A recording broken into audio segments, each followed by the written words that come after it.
Donald Trump جیسے ایک خبیث انسان کا اتنی زیادہ اہمیت دینا اور بار بار تعریفیں کرنا، اس سے سمجھ میں آتا ہے کہ وہ پاکستان کو استعمال کرنا چاہتے ہیں۔ روزہ جنگ جو رہی ایران اور اسرائیل کی، یعنی فیس ٹو فیس ان کی ایکسرسائز رہی۔ ایران باتیں تو کر سکتا ہے، حملہ نہیں کر سکتا۔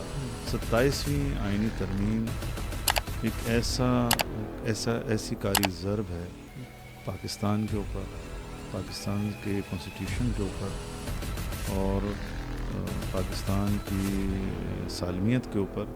قرآن بھی اس بات کی مخالفت کرتا ہے، حدیث اور سیرت میں بھی ہمیں نظر آتا ہے۔ بعض کہتے ہیں کہ پاکستان میں اتحاد نامی چیز ہے ہی، بعض کہتے ہیں ہو ہی نہیں سکتا۔ پھر عمران خان صاحب کا جو موقف ہے بین امور خارجہ کے حوالے سے، خارجہ امور کے حوالے سے، ہماری خارجہ پالیسی آزاد ہوگی، ہم غلامی کو قبول نہیں کریں گے۔ پاکستان میں فسطائیت عام ہے، ظلم عام ہے۔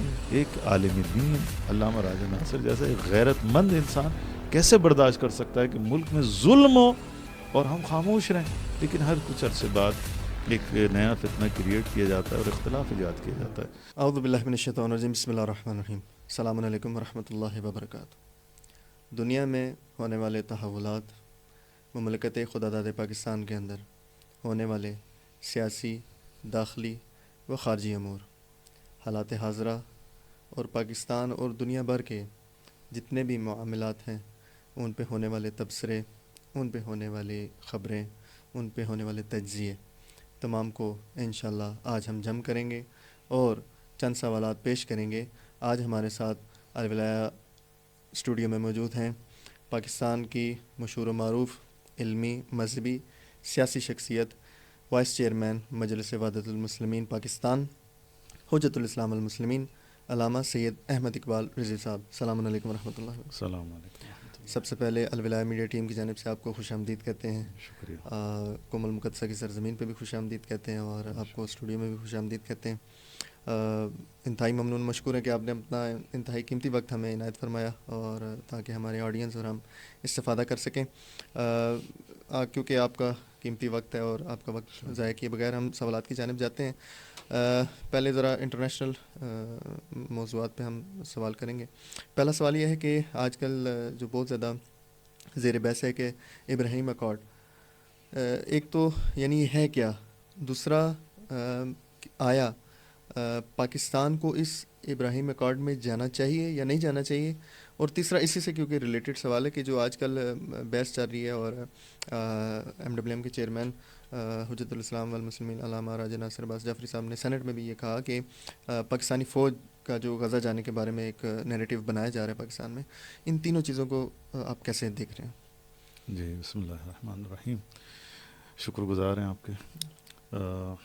ابراہیم اکارڈ جیسے کہ سبھی جانتے ہیں اس بات کو کہ اسرائیل کو تسلیم کرنے کا ایک ذریعہ ہے، اور اس کا طریقہ کار انہوں نے یوں رکھا ہے کہ حضرت ابراہیم علیہ السلام کی جو اولاد ہے وہ جس دین سے بھی تعلق رکھتے ہیں ان سب کو ایک ہونا چاہیے۔ تو یہ اصل میں ایک بہانہ ہے اسرائیل کو تسلیم کرنے کا، اسرائیل کے ناجائز وجود کو قبول کروانے کا، اور اس میں کچھ ممالک جو ہیں عرب ممالک انہوں نے اس کو قبول کیا ہے، جیسے یو اے ای ہے، سوڈان ہے اور بعض ممالک ہیں۔ اور 7 اکتوبر 2023 سے پہلے اسے باقاعدہ طور پر سعودی عرب بھی قبول کرنے جا رہا تھا۔ یہ 7 اکتوبر کے بعد ہی سارا سیناریو بدل گیا تھا، اور اس وقت بھی یہ بات جو ہے بہت ہی معروف تھی کہ یا پاکستان پہلے اسرائیل کو تسلیم کرے گا یا سعودیہ پہلے اسرائیل کو تسلیم کرے گا۔ لہٰذا 7 اکتوبر کے اس عظیم الشان حماس کے حملے کے بعد سارا سینیریو بدل گیا، اور اس کے بعد پھر حالات کسی اور سمت میں چلے گئے۔ لہٰذا یہ کوشش جو ہے وہ ڈونلڈ ٹرمپ صاحب کی وہ مسلسل جاری ہے، اور اس وقت بھی بہرحال کوشش یہی ہے کہ سعودیہ اس سے رسمی طور پر قبول کر لے اور اس کے بعد پاکستان جو ہے وہ اس کا اعلان کر دے۔ تو پاکستان کے اندر بھی ظاہر ہے کہ اس وقت ڈونلڈ ٹرمپ جس طرح سے پاکستانی وزیر اعظم کو، اور سب کو معلوم ہے کہ فارم 47 کا وزیر اعظم ہے، ایک جعلی وزیر اعظم ہے، کوئی اس کے پاس مینڈیٹ نہیں ہے عوامی، اور ایک جعلی حکومت ہے، اس کو ڈونلڈ ٹرمپ جیسے ایک خبیث انسان کا اتنی زیادہ اہمیت دینا اور بار بار تعریفیں کرنا، اس سے سمجھ میں آتا ہے کہ وہ پاکستان کو استعمال کرنا چاہتے ہیں. اور اسی وجہ سے یہ بات جب غزہ کے ساتھ یہ جو جنگ بندی ہوئی اور اس کے بعد کہا گیا کہ ایک امن فورس جو ہے وہاں پہ بھیجی جائے گی، اس میں پاکستان کو بہرحال کنسیڈر کیا گیا ہے. پاکستان ظاہر پاکستانی فوج ایک طاقتور فوج سمجھی جاتی ہے، ایک ایٹمی ملک سمجھا جاتا ہے. اور پاکستان افسوس کے ساتھ گزشتہ 76 سالوں سے امریکہ کا اعلائی رہا ہے، تو وہ یہ توقع کرتے ہیں کہ پاکستان اس کے اندر اپنا رول پلے کرے گا. تو اس میں جو موجودہ حکومت ہے، اگر میں سمجھتا ہوں کہ ان کے اوپر عوامی دباؤ نہ ہو تو ان کو فوج بھیجنے میں کوئی مذائقہ نہیں ہے کہ وہاں بھیجیں گے فوج. اور اگر خدا نخواستہ یہ فوج وہاں پر بھیجتے ہیں تو صورتحال بہت ورسٹ ہو سکتی ہے، بہت عجیب صورتحال ہو سکتی ہے. چونکہ پاکستانی فوج جو ہے وہ جب فلسطینی مجاہدین کے مد مقابل آئے گی تو آپ سوچیں دنیا اسلام میں پاکستان کی کیا اس وقت سچویشن ہوگی، ہم کس مشکل مرحلے سے اس وقت ہم گزریں گے. اور پاکستانی قوم کیا اس کے اوپر چپ رہے گی؟ یقیناً چپ نہیں رہے گی. لہٰذا یہ بات ہے عوامی دباؤ الحمدللہ ہے. قبلہ علامہ راجہ ناصر صاحب سینیٹر اور چیئرمین مجلس اتحاد المسلمین، ان کا موقف شروع سے یہی رہا ہے کہ پاکستان کو کسی امریکہ کے ایسے کھیل کا حصہ نہیں بننا چاہیے، صہیونزم کے کسی کھیل کا حصہ نہیں بننا چاہیے. انہوں نے واضح طور پر یہ بات کی کہ اس پورے اگر فوج ہم وہاں پر بھیجتے ہیں تو وہ ہم ظاہر اقوام متحدہ کے اس کے فیصلے کے تحت ہم نہیں بھیج رہے، بلکہ یہ ٹوٹلی امریکہ اور اسرائیل کی منشا کے مطابق فوج وہاں پر جائے گی. اور ہماری فوج جو ہے اصل میں تو اسرائیل کے تابع ہو کے وہاں پہ جو بھی اقدامات کرے گی وہ کرے گی جو ناقابل قبول ہے. یعنی اسرائیل کو پروٹیکٹ کرنے جا رہے ہیں. جی ہاں، اسرائیل کو پروٹیکٹ کرنے کے حوالے سے اور فلسطینیوں کو دیوار سے لگانے کے لیے. تو یہ اگر آگے جی فار ایگزامپل پاکستانی آرمی وہاں پہ ڈپلوائے کی جاتی ہے تو وہ نیریٹو جو ہمارا کشمیر کے حوالے سے تھا اس پہ فرق پڑے گا کہ نہیں پڑے گا؟ یقیناً دیکھیں کشمیر اور فلسطین جو ہے وہ آپس میں جڑے ہوئے ہیں. اگر ہم جب ہم حتیٰ کہ 2 ریاستی حل کی بھی ہم بات کرتے ہیں، جب ہم ایک جگہ غاصب کو قبول کر لیتے ہیں چاہے وہ 2 اسٹیٹ فارمولے کے تحت ہی، تو ہم کشمیر کے قضیے سے پھر اس کا مطلب ہاتھ اٹھا رہے ہیں. ہم پھر قبول کر رہے ہیں کہ ہندوستان کا قبضہ فلسطین کشمیر کے اوپر بالکل ٹھیک ہے. تو یہ دونوں قضیے آپس میں جڑے ہوئے ہیں، بالکل سملیئر ہیں، آپس میں ایک جیسے قضیے ہیں دونوں. اسی میں سب ون لائنر آپ سے پاکستان کے جو بزرگان ہیں جنہوں نے پاکستان بنایا، جنہوں نے پاکستان بچایا، یا پاکستان کی اصل جو پاکستان کی عوام ہے غیرت مند عوام، ان کا اصل نیریٹو فلسطین کے حوالے سے کیا ہے؟ دیکھیں پاکستان کے احساسات اور جذبات پاکستانی عوام کے وہ تو بہت واضح ہیں، چاہے مذہبی ہوں، چاہے لبرل ہوں، چاہے حتیٰ سیاسی ہوں. اگر آپ سیاسی لوگوں کو بھی ان کے حال پہ چھوڑ دیں، لبرلز کو ان کے حال پہ چھوڑ دیں، یعنی ان کے اوپر کوئی چیز امپوز نہ کریں آپ فکری حوالے سے یا ثقافتی الغار نہ کریں ان کے اوپر، آپ پروپیگنڈا وار نہ کریں ان کے اوپر، آپ حتیٰ لبرلز کو، آپ مذہبی لوگوں کو، آپ کسی سے بھی پوچھیں گے اسرائیل کے بارے میں احساسات و جذبات کو آپ جاننے کی کوشش کریں گے، آپ دیکھیں گے کہ وہ اینٹی اسرائیل ہیں، حتیٰ اینٹی امریکہ ہیں. پاکستان میں لوگ امریکہ کو پسند نہیں کرتے، عام پاکستانی عوام، حتیٰ پولیٹیشنز بھی، ٹھیک ہے، مگر یہ کہ جو لوگ حکومت میں ان کے اپنے مفادات ہیں، ان کے اپنے ظاہر ہے وہ جو ان کے مذموم مقاصد ہیں اس کو پورا کرنے کے لیے ان کو امریکہ کے سامنے جھکنا پڑتا ہے. وإلا عام پاکستانی عوام نہ اسرائیل کو تسلیم کرتی ہے، قبول کرتی ہے، نہ امریکہ کو قبول کرتی ہے.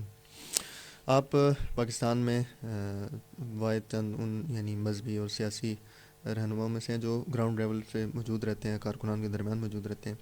ایک اور انٹرنیشنل بین الاقوامی سوال آپ سے کروں گا کہ 12 روزہ جنگ جو رہی ایران اور اسرائیل کی، یعنی فیس ٹو فیس ان کی ایکسرسائز رہی، اس میں کیونکہ آپ گراؤنڈ لیول کے لیڈر ہیں تو اس میں یعنی آپ نے پاکستانی عوام چاہے اکراس دی بورڈ وہ شیعہ تھے، سنی تھے، مذہب لسان ان سب سے یعنی دور ہو کے جو پاکستانی عوام ہے ان کے کیا جذبات تھے, کیا رد عمل تھا, اور یہ جو فضا بنی تھی 12 روزہ اس میں مزید ہماری کیا ذمہ داری ہے, یا مزید کیا ہمیں ایفرٹس کرنی چاہیے؟ دیکھیں 12 روزہ جنگ واقعاً ایک بڑی آزمائش بھی تھی ایران کے لیے, امت مسلمہ کے لیے, اور ایک اللہ سبحانہ و تعالیٰ کی طرف سے ایک اپورچونٹی اور ایک نعمت بھی تھی.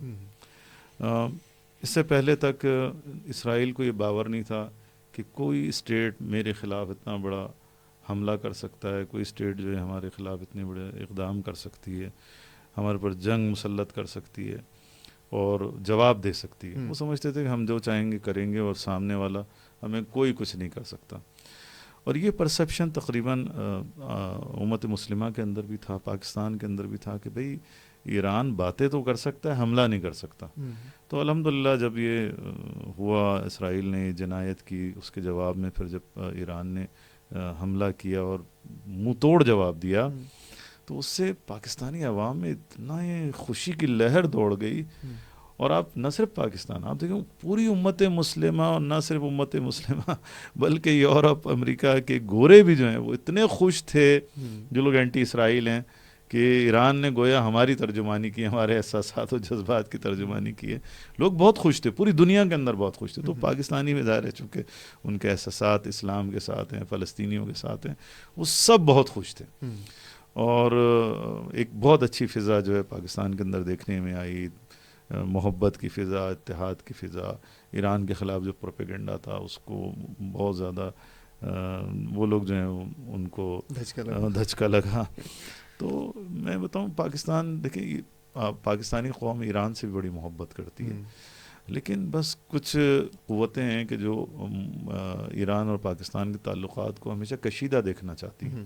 اس میں عالمی استکباری قوتیں بھی ہیں, اور ان کے اعلی کار پاکستان کے اندر وہ نہیں چاہتے کہ ہمسایہ برادر ملک سے کوئی اچھے تعلقات ہوں پاکستان کے. ہمیشہ ایک ٹینس والی کیفیت جو ہے نا وہ کریٹ رہے یہاں پر. میں سمجھتا ہوں کہ یہ جو فضا اس وقت قائم ہوئی ہے, جو آپ نے بات کی, بہت اچھی فضا ہے. اس میں ہمارے سب سے پہلے تو اہل تشیع جو ہمارے بھائی ہیں, علماء کرام ہیں, مدارس ہیں, خطبہ ہیں, ذاکرین ہیں, ان سب کو چاہیے کہ وہ اپنے ممبر سے, اپنے محراب سے, جہاں بھی وہ اسپیچ دیتے ہیں, کوئی گفتگو کرتے ہیں, کوئی بات لکھتے ہیں, تو انہیں عالمی منظرنامے کو بھی سامنے رکھنا چاہیے. اور جو پاکستان کے اندر یہ فضا پیدا ہو چکی ہے کہ اتحاد کی, محبت کی, میں سمجھتا ہوں کہ اس کو مد نظر رکھتے ہوئے گفتگو کرنی چاہیے. اور اسی طرح سے ہمارے اہل سنت بھائی ہیں, اختلاف کا نتیجہ تو ظاہر ہے نہ اہل سنت کا اس کا کوئی فائدہ ہے ذاتی طور پر, نہ شیعوں کو اس کا کوئی فائدہ ہے, اور دراصل اسلام کو نقصان ہے. لہٰذا آج ایران شیعہ ہو کے سنی حماس کے ساتھ کھڑا ہوا ہے, تو آپ دیکھیں اس کی کیا برکات ہیں. الحمدللہ آج خداوند عالم نے عزت عطا فرمائی ہے عالم اسلام کو اس اتحاد کے نتیجے میں. تو میں سمجھتا ہوں اس فضا کو جو ہے برقرار رہنا چاہیے. آج کل کا جو ہاٹ ٹاپک ہے, ملکی حالات پہ آتے ہیں. ریسنٹلی پاس ہونے والی دونوں ایوانوں سے 27ویں آئینی ترمیم, دیکھا جائے تو اس وقت پاکستان کے اندر اس آئینی ترمیم کے بعد یعنی جو لیڈ کر رہے ہیں اس کے اگینسٹ, یعنی اس جو مجوزہ آئینی ترمیم ہے اس کے اگینسٹ, یعنی جو اپوزیشن کہہ لیں, اسے آپ کی جماعت لیڈ کر رہی ہے. اور ایک دو احتجاجی کالز بھی دی گئیں جمعے کے بعد مساجد کے باہر, اس کے علاوہ سوشل میڈیا پہ آواز اٹھانے کے لیے. تو ایک تو جاننا چاہیں گے آپ سے کہ 27ویں آئینی ترمیم کے اثرات کیا ہوں گے, یعنی ایسی اس میں کیا چیز ہے کہ جس کی وجہ سے آپ کی جماعت یہ سمجھ رہی ہے کہ اس کے نقصانات پاکستان کی جڑوں تک اثر کریں گے. دوسرا یہ ہے کہ یعنی آپ کی جماعت جو لیڈنگ رول ادا کر رہی ہے, آگے اس کا لائے عمل کیا ہوگا؟ دیکھیں اس وقت 27ویں آئینی ترمیم ایک ایسی کاری ضرب ہے پاکستان کے اوپر, پاکستان کے کانسٹیٹیوشن کے اوپر, اور پاکستان کی سالمیت کے اوپر, کہ یہ گھاؤ جو ہے وہ بڑا گہرا اور خطرناک ہے، اس کے بہت دوررس نتائج نکلیں گے۔ آپ یوں سمجھیں کہ 27ویں آئینی ترمیم کے بعد اب آئین کی کوئی اہمیت نہیں رہی، اب سپریم کورٹ ختم ہو چکا ہے، ٹھیک ہے، سپریم کورٹ کے اوپر انہوں نے ایک اور کورٹ بنا دی ہے، ٹھیک ہے، کانسٹیٹیوشن کورٹ، ٹھیک ہے نا، آئینی عدالت۔ اب اس کا مطلب یہ ہوا کہ سپریم کورٹ کی جو سپرمیسی تھی وہ ختم ہو گئی ہے، اب وہ قتل کے، چوری کے اور دیگر معاملات کو تو دیکھے گی، لیکن آئینی جتنے مسائل ہوں گے اس کا سپریم کورٹ سے تو کوئی تعلق نہیں ہوگا، ٹھیک ہے۔ لہٰذا جو آئینی کورٹ بنائی گئی ہے اس کے جو ججز ہوں گے وہ ہمارے وزیر اعظم صاحب اس کو طے کریں گے کہ بھئی یہ جج لگے گا اور یہ جج نہیں لگے گا، یعنی اپنی منشا کے مطابق وہ اپنے ججز لگائیں گے۔ تو جو آئین کی تشریح ہونے والی ہے وہ تشریح کون کرے گا؟ وزیر اعظم کے لگائے ہوئے ججز کریں گے، یعنی وہ وہی تشریح کریں گے جو وزیر اعظم صاحب چاہتے ہیں۔ تو یہاں پہ آپ دیکھیں سپریم کورٹ جو کیا کہتے ہیں اپنا سوموٹو ایکشن لے سکتی تھی وہ انہوں نے ختم کر دیا، اب سوموٹو ایکشن نہیں لے سکتی وہ۔ تو اس سے آپ دیکھیں کہ اس کے بعد جب آپ نے سپریم کورٹ کو مجریہ کے آپ نے انڈر دے دیا تو پھر تو آپ کس سے حق مانگیں گے، کس سے آپ جو ہیں وہ عدالت کی تقاضا کریں گے، عدل کا تقاضا کریں گے۔ مثلاً آپ کہہ جی میرا مینڈیٹ چوری ہوا ہے، وہ کہیں گے بھائی سپریم کورٹ سے تو اس کا تعلق نہیں ہے، یہ آئینی مسئلہ ہے تو جی جناب یہ آئینی کورٹ میں جائے گا۔ وہاں کون بیٹھا ہے؟ وہاں موجودہ حکومت کے جو ججز بیٹھے ہیں، تو انہوں نے اپنے حساب سے جو ہے اس کی تشریح کرنی ہے، بتا دینا بھئی ایسا ہے۔ اب آپ کیا کریں گے؟ اس میں کچھ بھی نہیں کر سکتے۔ تو جتنی بھی لا کے مسائل ہوں گے، اس طرح کے مسائل ہوں گے، وہ سب جو ہیں آئینی کورٹ میں جائیں گے۔ تو میں سمجھتا ہوں کہ یہ ایک بہت بڑا گھاؤ ہے، اور آرمی چیف کو جو ہے وہ استثناء حاصل ہے، یعنی وہ ایسا استثناء ہے کہ جس میں ہمیشہ ان کے پاس وردی رہے گی، ان کے خلاف کوئی قانونی چارہ جوئی نہیں ہو سکتی، وہ کوئی بھی فرض کر لیجئے کسی جرم کا ارتکاب کرتے ہیں، کسی قتل کا ارتکاب کرتے ہیں، کوئی بھی کام کرتے ہیں، ان کے اوپر کوئی فوجداری کا مقدمہ نہیں ہو سکتا، ٹھیک ہے، کوئی فوجداری کا مقدمہ نہیں ہو سکتا۔ اس کا مطلب یہ ہے کہ ایک شخص کو 27ویں آئینی ترمیم کے ذریعے سے مطلق العنان حاکم بنایا گیا ہے، وہ سیاہ و سفید کا مالک ہے پاکستان میں۔ آپ مجھے بتائیں نا کہ مثلا قرآن بھی اس بات کی مخالفت کرتا ہے، حدیث اور سیرت میں بھی ہمیں نظر آتا ہے کہ رسول اللہ صلی اللہ علیہ وآلہ وسلم نے کبھی کسی کو استثناء نہیں دیا، خود خدا نے رسول اللہ کو استثناء نہیں دیا، ٹھیک ہے نا، کسی نبی کو استثناء نہیں ہے قانون الہی کے سامنے۔ تو افسوس کے ساتھ بہرحال پاکستان کے اندر ہمارے آرمی چیف صاحب کو یہ استثناء دیا گیا، اور عمر بھر وہ جو ہیں کوئی کسی بھی قانون کے دائرے میں نہیں آتے، وہی قانون ہے، وہ چلتا پھرتا قانون ہے، وہ چلتا پھرتا آئین ہے، وہ جو چاہیں کریں اور جو چاہیں نہ کریں۔ یہ بہت بڑا ظلم ہے۔ اسی طرح سے آپ دیکھیں صدر مملکت کے ساتھ بھی انہوں نے یہی کام کیا، یعنی اگر 5 منٹ کے لیے بھی کوئی پاکستان کا صدر بن گیا تو وہ مستثنیٰ ہے، اس کے اوپر کوئی قانون جو ہے وہ اثر نہیں کرے گا، اور وہ قتل کرے، چوری کرے، ڈکیتی کرے، دہشت گردی کرے، اس کے اوپر قانون ہی نہیں چلے گا، یعنی آپ اس کو عدالت کے کٹہرے میں کھڑے ہی نہیں کر سکتے۔ مجھے بتائیں دنیا میں کہاں ایسا ہوتا ہے، لیکن پاکستان میں یہ ہو رہا ہے۔ آخری سوال آپ سے کروں گا کہ دنیا کے اندر ہم اتحاد ایک دیکھ رہے ہیں مظلوم اور ظالم کے اس پہ نیریٹو پہ۔ اگر آپ دیکھیں کہ مظلوموں کی حمایت کے لیے یورپ میں ملینز آف پیپل نکلتے ہیں، کبھی لندن میں نکلتے ہیں، کبھی آسٹریلیا میں 7-8 لاکھ لوگ نکلتے ہیں، ان کا نیریٹو ہوتا ہے صرف مظلوم کی حمایت، غزہ میں جو جینوسائیڈ ہو رہا ہے۔ پاکستان کے جب ہم اس حوالے سے دیکھتے ہیں تو پاکستان میں بعض آراء پائی جاتی ہیں، بعض کہتے ہیں کہ پاکستان میں اتحاد نامی چیز ہے ہی نہیں، بعض کہتے ہیں ہو ہی نہیں سکتا، یعنی امپاسبل ہے، بعض کہتے ہیں کہ ہو سکتا ہے لیکن اختلاف یعنی اپنا جو ہے وہ سے، یعنی وہ جو عام ایک مقولہ بھی ہے کہ اپنا نیریٹو چھوڑو نہیں اور دوسرے کو چھیڑو نہیں، تو اس مطابق بھی مختلف وہ پائے جاتے ہیں۔ آپ کی جماعت تو علم بردار مانی جاتی ہے اتحاد و وحدت کی، چاہے وہ بین المذاہب ہو، صوبوں کے درمیان ہو، قومیت کے درمیان ہو. بالکل. تو اس کا علم دیکھا جائے تو پاکستان کی عملی سیاست میں یا میدان میں آپ کی جماعت نے اٹھایا ہوا ہے. اور اس وقت اور آپ خود بھی بعض ان رہنماؤں میں سے ہیں جو یعنی زمینی یا میدانی اس میں عمل کرتے ہیں. ایک ہمیں یہ بتائیں کہ پاکستان میں آیا کیا اتحاد ممکن ہے یا نہیں ہے تمام اختلافات کے باوجود، چاہے مذہبی ہو یا دوسرا. اسی سے ریلیٹڈ آپ سے پوچھنا چاہوں گا کہ یعنی آیا یعنی ہم نے یہ جاننے کی کوشش کرنی ہے کہ اتحاد اگر ہو بھی جائے تو کیا وہ پر اثر ہوگا یا وہی جیسے یعنی سٹیج کی لیول تک. دیکھیں اتحاد ایک فطری تقاضا ہے، عقلی تقاضا ہے، سیاسی و اجتماعی تقاضا بھی ہے. معاشرے اس وقت تک ترقی نہیں کرتے، استحکام نہیں پاتے جب تک ان کے اندر انسجام نہ ہو. اگر پراگندگی ہو، اختلاف ہو، وہ معاشرے کبھی ترقی نہیں کر سکتے، کبھی استحکام نہیں پا سکتے. اور دشمن کی کوشش ہمیشہ سے تاریخ بشریت میں آپ دیکھ لیں ہمیشہ یہ رہی ہے ڈیوائڈ اینڈ رول. وہ کوئی بھی قوم ہو، اگر آپ اس قوم کو آپ کمزور کرنا چاہتے ہیں تو آپ ان کے درمیان اختلاف ڈالیں، مذہبی، لسانی، ہر قسم کے آپ صوبائی آپ اختلافات ان کے اندر ایجاد کر دیں تو وہ قوم آپس میں الجھ جائے گی اور وہ نہ دشمن کا مقابلہ کر سکے گی، نہ اپنی ترقی اور استحکام کے لیے کچھ کام کر سکے گی. لہذا پاکستان میں بھی میں سمجھتا ہوں کہ پاکستان بننے کے بعد سے ہی جو استکباری قوتیں تھیں وہ یہ چاہتی تھیں کہ پاکستان میں ہمیشہ ایک بحران کی کیفیت جو ہے وہ فضا رہے. لہٰذا وہاں پہ قومیتوں کا مسئلہ شروع سے اٹھایا گیا، مذہبی مسائل شروع سے اٹھائے گئے. شیعہ سنی کا مسئلہ کبھی پاکستان میں مذہبی جسے کہنا فرقہ واریت حقیقی معنوں میں نہیں رہی. ہمیشہ مصنوعی فرقہ واریت جو ہے پاکستان میں کریٹ کی گئی ہے.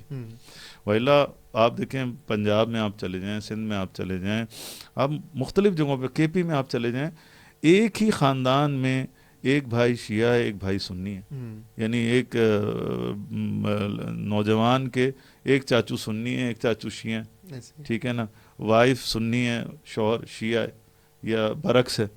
تو یہ چیزیں جو ہیں یعنی جس کی وجہ سے یعنی شیعہ سنی بہت آپس میں یعنی انسجام کے ساتھ رہے ہیں، محبتوں کے ساتھ رہے ہیں، لیکن ہر کچھ عرصے بعد ایک نیا فتنہ کریٹ کیا جاتا ہے اور اختلاف ایجاد کیا جاتا ہے. تو میں سمجھتا ہوں ایک مصنوعی فرقہ واریت ہے پاکستان کو کمزور کرنے کے لیے، امت مسلمہ کو کمزور کرنے کے لیے. اور یہ ہم سب کو سمجھنا چاہیے، چاہے شیعہ ہوں چاہے سنی ہوں، سب کو اس بات کو سمجھنا چاہیے کہ ہماری طاقت ہمارے اتحاد میں ہے. اور پاکستان میں یہ ہو سکتا ہے اور یہ ہوا ہے اور ہو رہا ہے الحمدللہ. یعنی وہ 30-35 سال جو ہماری مذہبی منافرت جو مصنوعی طور پہ کریٹ کی گئی، فرقہ واریت جو مصنوعی طور پہ کریٹ کی گئی، جو شیعہ سنی کا قتل عام ہوا، بہرحال شیعوں کا اس میں بہت زیادہ نقصان ہوا، 80,000 جنازے ہم لوگوں نے اٹھائے اسی دہشت گردی اور مذہبی منافرت کے نتیجے میں، خودکش حملوں کے نتیجے میں. لیکن الحمدللہ آپ دیکھیں اس کے باوجود وہ فرقہ پرست لوگ اس وقت آئسولیٹڈ ہے. اور الحمدللہ جو لوگ پاکستان کی سالمیت چاہتے تھے، جو لوگ شیعہ سنی مل کے رہنا چاہتے تھے، الحمدللہ وہ لوگ میدان میں. تو اس وقت بہت اچھی فضا ہے الحمدللہ. ابھی بھی اگرچہ کہ بہت زیادہ کوشش ہے کہ آپس میں شیعہ سنی منافرت جو ہے دوبارہ سے ایجاد ہو، سیناریو جو ہے وہ دوبارہ سے اس طرح پرانا والا کریٹ کیا جائے. لیکن میں سمجھتا ہوں کہ اس وقت قوم میں بہت زیادہ شعور آ چکا ہے، قومی لیڈرشپ کے اندر بہت زیادہ شعور آ چکا ہے. تو آسان نہیں ہوگا مذہبی منافرت پھیلانا. اور اس میں میں عوام سے بھی اپیل کروں گا، کوئی بھی اس طرح کا واقعہ ہوتا ہے، ذاتی نوعیت کا ہوتا ہے، کسی جزوی معاملات میں ہو جاتا ہے، اسے پورے مذہب کے اوپر ہمیں جو ہے وہ یہ نہیں سمجھنا چاہیے کہ مثلا پورے مذہب کی نمائندگی کر رہا ہے. ایک وہ ذاتی نوعیت کا واقعہ ہے، کسی ایک جگہ کا واقعہ ہے، اسے ہمیں ہوا نہیں دینی چاہیے اور اسے ہمیں ایسے واقعات کو دبانا چاہیے، نہ یہ کہ اس کو ہم ہوا دے کے اس کو بڑھائیں. دشمن یہ چاہتا ہے، دشمن پاکستان، دشمن اسلام یہ چاہتا ہے، جو پاکستان کو کمزور کرنا چاہتی ہیں قوتیں وہ یہ چاہتی ہیں. اسی اتحاد سے related as a vice chairman مجلس وحدت المسلمین آپ سے سوال کرنا چاہوں گا کہ مجلس وحدت المسلمین مختلف پلیٹ فارمز میں اتحاد کی دائی بھی ہے اور یعنی اتحاد کیا ہوا بھی، جیسے ملی ایک جہتی کونسل ہوگی اور بھی مختلف پلیٹ فارمز ہیں. ریسنٹلی جو سب سے ہاٹ یعنی کہا جائے کہ جو بہت زیادہ زیر بحث ہوتے ہیں social media, electronic print media, ہر قسم کی میڈیا پہ، اس میں سے تحریک تحفظ آئین پاکستان کا ایک پلیٹ فارم ہے جس میں آپ کا اتحاد ہے مجلس وحدت المسلمین. ایک پاکستان تحریک انصاف ہے جو سب سے ہاٹ ٹاپک ہے اس میں. بعض دوستان یا پاکستان کے عوام جو کہ خود آپ کے سیکٹ سے تعلق رکھتے ہیں، آپ کے فرقے سے تعلق رکھتے ہیں، وہ بھی آپ کی اس اتحاد سے جو عمران خان یا پاکستان تحریک انصاف سے وہ مجلس اتحاد المسلمین کے اس اتحاد کو تنقید کا نشانہ بھی بناتے ہیں، اعتراضات بھی اٹھاتے ہیں، اور بعض کہتے ہیں کہ یعنی یہ جو اتحاد ہے یہ کوئی یعنی انٹرسٹ یا مفاد کی خاطر ہے. اس کے حوالے سے تھوڑی سی آپ سے پتہ چاہیے ایز اے وائس چیئرمین مجلس اتحاد المسلمین آپ کا اتحاد پاکستان تحریک انصاف سے کس لیول کا ہے؟ دیکھیں، پاکستان تحریک انصاف کے ساتھ، پاکستان تحریک انصاف کے علاوہ کوئی اور جماعت ہوتی تو ہمارا ان کے ساتھ بھی یہی سٹانس ہوتا، یہی اتحاد ہوتا، یہی الائنس ہوتا. ٹھیک ہے، چونکہ باقی جماعتوں کے ساتھ بھی ہم نے گفتگو کی ہے، ان کے ساتھ بھی میٹنگز کی ہیں، لیکن جتنا کلوز ہم نے اپنے پاکستان کے قومی مفادات کے حوالے سے اور اسلامی مفادات کے حوالے سے جتنا تحریک انصاف کو کلوز پایا، کسی پولیٹیکل پارٹی کو نہیں پایا. ٹھیک ہے، لہٰذا ایسا نہیں ہے کہ ہم دوسری جماعتوں کے ساتھ نہیں بیٹھے ہیں اور ہمارا ان کے ساتھ کوئی ڈائلاگ نہیں ہوا ہے. عملی سیاست میں، انتخابی سیاست میں ہم ان کے ساتھ بیٹھے ہیں، بات چیت کی ہے. اس میں سب سے زیادہ جو گنجائش جس جماعت کے اندر تھی وہ عمران خان صاحب تھے اور تحریک انصاف تھی. عمران خان صاحب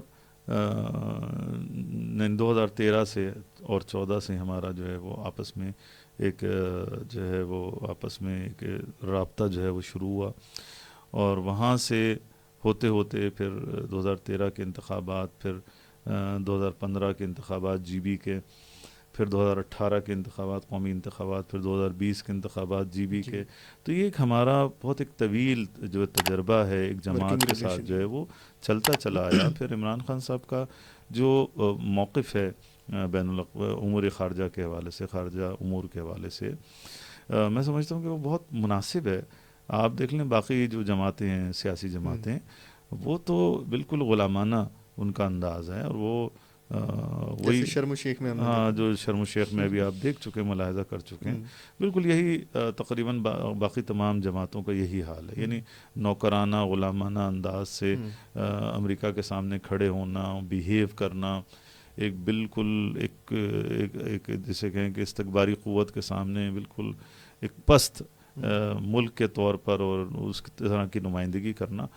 عمران خان صاحب کا ساری دنیا جانتی ہے کہ وہ برابری کی بنیاد پر بات کرتا ہے، چاہے وہ یورپی ممالک ہوں، چاہے وہ عرب ممالک ہوں، چاہے وہ امریکہ ہو. تو دنیا نے اس بات کو دیکھا، اور وہ بار بار، یعنی میں سمجھتا ہوں آپ گزشتہ 25-30 سال کی ان کی جو جتنی سپیچز ہیں آپ ان کو بھی کھنگال کے دیکھ لیں، اس نے ہمیشہ برابری کی بات کی، اس نے غلامی سے آزادی کی بات کی ہے. نہیں، جو سٹانس اس کا 27 سال پہلے تھا وہی سٹانس اس وقت بھی ہے، اور وہ اس کے اوپر کھڑا ہوا بھی ہے. ٹھیک ہے، ہاں جو جب وہ حکومت میں آئے ظاہر ناتجربے کار تھے، ان سے غلطیاں بھی ہوئی ہیں، اس میں کوئی شک نہیں، لیکن مجموعی طور پر دیکھا جاتا ہے کہ ایک بندے کی اسٹریٹجی کیا ہے، اس بندے کی سوچ کیا ہے، اس بندے کا عمل کیا ہے. دیکھیں اس وقت پوری دنیا دیکھ رہی ہے کہ وہ بندہ آئین کے لیے کھڑا ہوا ہے، وہ بندہ انصاف کے لیے کھڑا ہوا ہے، وہ بندہ قربانی دے رہا ہے، اپنے خاندان کی قربانی دے رہا ہے، اس کی وائف، اس کی بہنیں، اس کے بھانجے، اس کا خاندان پورا. وہ خود اس وقت ڈسٹرب ہے، اس کے بچے کہاں پر ہیں، لیکن وہ پاکستان، وہ ابھی چاہے ڈیل کرنا چاہے تو وہ کر سکتا ہے. ٹھیک ہے، ڈیل کر کے آزاد ہو کے وہ لندن جا سکتا ہے، دبئی جا سکتا ہے، اس کے لیے کوئی مشکل نہیں، حتیٰ پاکستان میں رہ سکتا ہے، وہ ڈیل کر لے، صرف وہ آزاد رہ سکتا ہے. لیکن وہ اس کو قبول نہیں کرتا، وہ کہتا ہے میں کمپرومائز نہیں کروں گا، اس ظلم کے سامنے سر نہیں جھکاؤں گا. تو ساری دنیا اس بات کو دیکھ رہی ہے. دوسری بات یہ کہ ہم نے مجلس اتحاد المسلمین نے عمران خان صاحب کے ساتھ، اس میں ان کی پوری لیڈرشپ موجود تھی، شاہ محمود قریشی صاحب موجود تھے، شیریں مزاری صاحبہ موجود تھیں، سب کی موجودگی میں ایک ایگریمنٹ سائن کیا. اس ایگریمنٹ کا جو اس میں کوئی سیٹوں کی بات نہیں ہوئی، آپ وہ ایگریمنٹ دیکھیں، یعنی آپ میں خواہش کروں گا کہ اگر آپ اس میں اس ایگریمنٹ کی کاپی آپ لگا سکیں، اس میں واضح طور پر یہ بات کی گئی تھی کہ ہم، یعنی یہ دو جماعتیں اس بات پر ایگری ہیں، ایگریمنٹ کرتی ہیں کہ ہماری خارجہ پالیسی آزاد ہوگی، ہم غلامی کو قبول نہیں کریں گے، ہم تمام ممالک سے برابری کی سطح پر بات کریں گے. ٹھیک ہے، ہماری داخلی خود مختاری ہوگی، ہم اپنے اڈے کسی بیرونی ملک کی قوت کو نہیں دیں گے. ٹھیک ہے. اب یہ ساری وہ باتیں ہیں جو پاکستان کے مفاد میں، اور یہ ساری وہ باتیں ہیں جو شہید قائد علامہ عارف الحسینی قرآن و سنت کانفرنس 1987 میں مینار پاکستان لاہور میں کر چکے ہیں. ٹھیک ہے. یہ ریکارڈ کا حصہ ہے، اور یہ ان کا منشور تھا، اور یہ منشور پاکستان کے منشور کے مترادف ہے اور پاکستان کے مفاد کے لیے تھا. لہٰذا ہم نے ان چیزوں پر ہم نے کہا جی بی کو آئینی صوبہ بننا چاہیے. بہت ساری شقیں آپ ذرا دیکھیں گے، ان 7 نکات کے اندر کئی سارے نکات ہیں. تقریباً لگتا ہے پاکستانی عوام کی آواز ہے. جی بالکل، وہ پاکستانی قوم کی آواز ہے، پاکستان کے مفاد کی بات ہے اس کے اندر. اس میں ہم نے اپنی کوئی ذاتی بات ہی نہیں کی. تو عمران خان صاحب ہمارے چیئرمین سینیٹر علامہ راجہ ناصر صاحب یہی فرماتے ہیں کہ بھئی جب عمران خان اپنے اس موقف پر باقی ہے جس پر ہم نے سائن کیے ہیں، عمران خان صاحب نے اور راجہ صاحب نے، تو جب وہ اپنے موقف پر قائم ہے تو ہم کیسے پیچھے ہٹ سکتے ہیں؟ کس دلیل کی بنیاد پر، کس شرعی دلیل، کس اخلاقی دلیل کی بنیاد پر، عرفی دلیل کی بنیاد پر ہم کیسے پیچھے ہٹ سکتے ہیں؟ ہم نہیں پیچھے ہٹ سکتے. اگر وہ اپنے ایگریمنٹ کے اوپر باقی ہے تو ہمیں اپنے ایگریمنٹ پہ باقی رہنا پڑے گا، اور یہ پاکستان کے مفاد کا ایگریمنٹ ہے. لہٰذا ہم اس کے ساتھ ہیں. اور اس موجودہ صورتحال میں جب آئین کو پامال کر دیا گیا، جب قانون کو پامال کر دیا گیا، جب پاکستان میں فسطائیت عام ہے، ظلم عام ہے، تو میں سمجھتا ہوں کہ علی ابن ابی طالب علیہ الصلوۃ والسلام کا ایک پیروکار، حسین ابن علی کا ایک عزادار، حسین ابن علی کا ماننے والا ایک عالم دین علامہ راجہ ناصر جیسا ایک غیرت مند انسان کیسے برداشت کر سکتا ہے کہ ملک میں ظلم ہو اور ہم خاموش رہیں، ہم جو ہیں وہ مصلحتوں کا شکار ہو جائے. لہٰذا اگر عمران خان صاحب اس پاکستان کی خاطر قربانی دے سکتے ہیں تو ہم لوگوں کو بھی کھڑا ہونا چاہیے، ہمیں بھی ساتھ دینا چاہیے. عمران خان صاحب کے ساتھ کوئی ہماری رشتہ داری نہیں ہے. ٹھیک ہے. ان کے ساتھ ہمارے تعلقات آئین کی وجہ سے ہیں، قانون کی عملداری کی وجہ سے ہیں، آئین کی عملداری کے لیے ہیں. ہمارے ان کے ساتھ تعلقات پاکستان کے مفاد کے لیے ہیں، 25 کروڑ عوام کے مفاد کے لیے، ظلم کے خاتمے کے لیے اور مظلوم کے حق میں. بالکل. آخر میں شاٹ صاحب سے جاننا چاہوں گا کہ اس ڈپریسڈ، اس پریشرائز اور اس ظالمانہ ماحول کے باوجود بھی پاکستانی عوام کو آپ آخر میں کیا پیغام دینا چاہتے ہیں کہ پاکستان آگے کیا ہوگا اور کیا بننے جائے گا؟